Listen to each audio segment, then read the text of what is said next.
ജീവനക്കാരികൾ പണം തട്ടിയെടുത്തെന്ന നടനും ബി.ജെ.പി. നേതാവുമായ കൃഷ്ണകുമാറിന്റെ മകൾ ദിയയുടെ കേസിൽ ബാങ്ക് വിവരങ്ങൾ പോലീസ് ശേഖരിച്ചു. ദിയയുടെ സ്ഥാപനത്തിലെ ജീവനക്കാരുകളുടെയും അക്കൗണ്ട് വിവരങ്ങളാണ് ശേഖരിച്ചത്. രണ്ടും പോലീസ് പരിശോധിക്കുകയാണ്. തട്ടിക്കൊണ്ടുപോയെന്ന ജീവനക്കാരുകളുടെ പരാതിയിൽ CCTV ദൃശ്യങ്ങളും പോലീസ് ശേഖരിച്ചു. വിശദമായ പരിശോധനയ്ക്ക് ശേഷം മാത്രമേ പോലീസ് മറ്റ് നടപടികളിലേക്ക് കടക്കുകയുള്ളൂ. ജീവനക്കാരികൾ 69 ലക്ഷം തട്ടിയെടുത്തെന്ന പരാതിയും കൃഷ്ണകുമാറും ദിയയും തട്ടിക്കൊണ്ടുപോയെന്ന ജീവനക്കാരുടെ പരാതിയുമാണ് പോലീസ് അന്വേഷിക്കുന്നത്.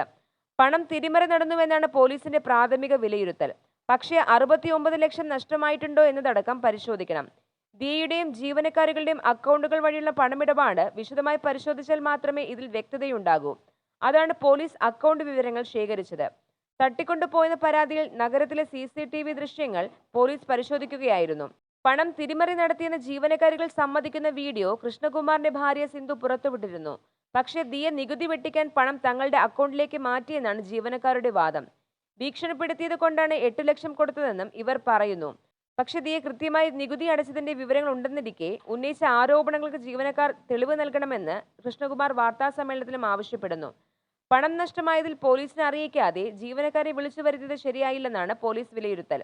പരാതി കൊടുക്കരുതെന്ന് ആ ഘട്ടത്തിൽ ജീവനക്കാർ ആവശ്യപ്പെട്ടത് കൊണ്ടായിരുന്നു ഫ്ളാറ്റിലേക്ക് വിളിച്ചതെന്നും ഇത് തട്ടിക്കൊണ്ടു പോകലില്ലെന്നും കൃഷ്ണകുമാർ പറയുന്നു.